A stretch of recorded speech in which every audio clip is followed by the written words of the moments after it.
Hey guys, welcome back. In today's video, I'm going to be going through the sculpting process of these two heads. They are giant panda heads and they are 2-month-olds.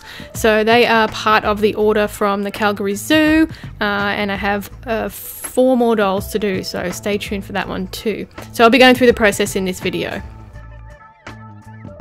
Right, so I'm starting off with using a Sculpey Original, and I usually do my heads in resin, but this is sort of a one-off thing, so I decided to go for some polymer clay. And I'm using Sculpey Original because I like that it is a bit softer than the Super Sculpey. I find that to be a bit too tough and a bit tough on my hands as well, and I like the fact that this is white underneath as well, so I can start off with a base flat white colour, and it is just as durable as well. I've never had any problems with it. So what I'm doing here is I'm starting off with a tin foil or aluminium foil, as you Americans call it, aluminum, base under the head, so the head is a little bit lighter. So I've covered that in the Sculpey, and then I'm just doing the placement of the eyes now. So I'm sticking these little worms behind the place where I want the eyes to go, just so it sort of props up the glass eyes a little bit, and so it's not so inset back in the head, or it's not on a weird angle. So yeah, just a little tip: if you want your eyes to be a bit more forward facing, just put a little worm behind it and it props it up really nicely. So once I'm happy with the position of the eyes, I'll then go around and just sketch out how I want the head to be, or what I want it to look like. So I'm just sketching out the mouth area here, and then I'll be adding some more onto the muzzle area, just to add some more definition, and the little lip things, and also the nose. So what I've done here is I've roughly squeezed out 2 of the same size little balls and made them into like a flat little triangle shape with soft edges.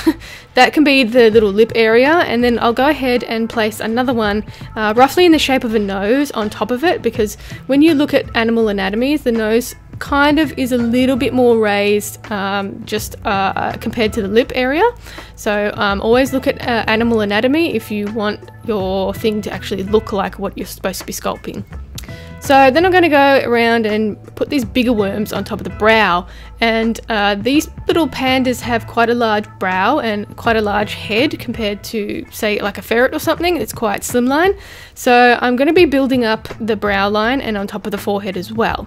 So I'm just going to go in and roughly put some wormies around the little eye area. So just as a base thing, I wanted to make the eyes a little bit more closed, because you know, baby animals have closed eyes, they're not fully open. So I'm just going to go ahead and put these worms on first, and then I'm going to go over and add some more once I'm happy with the shape of the head. So moving on to adding some more to the forehead, just to raise that the height of the head as well. So you don't want your panda head to be looking too much like a dog or anything, or even a ferret, like I said. So definitely have a look at the way a panda head is, and if you're sculpting a panda, and just go from that. So I had a little trial and error with the ears. So I was originally going to sculpt them, but I thought they might be a bit fragile because these dolls are going to be handled a lot. So if they're dropped, it might break because it's Sculpey, it's breakable. So I just tested it out to see what it looked like, and I wasn't really happy with it. So what I ended up doing is creating some faux fur ears so they won't fall off. But I will include that in another video, so do stay tuned for that.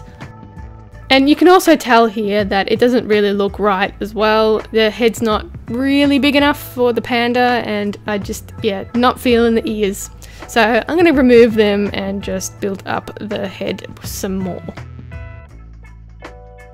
Alright, so moving on to the opening of the eyes. So I wanted them quite closed, and if you play around with these little worms, you can actually develop a different expression in the eyes. So eyes are very important when you want certain expressions. So if you have time or you want to play around with sculpting, just sculpt some eyes into a piece of clay and play around with the worms, and you can see how much an angle can change the way things look. And moving on to just sculpting out the nose, and I'm just using a ball and socket tool from Sculpey, the brand itself, which you can find on eBay. And I'm just going to go around and add some fur to the areas that will sort of show through the fur. So that's mainly around the eyes and the muzzle. I won't really worry about the rest of the head because it will be covered in fur. So I'm just using a little pointed needle tool, and I'm just raking out some fur texture, and just around the nose area as well, because the nose area on baby pandas are kind of naked.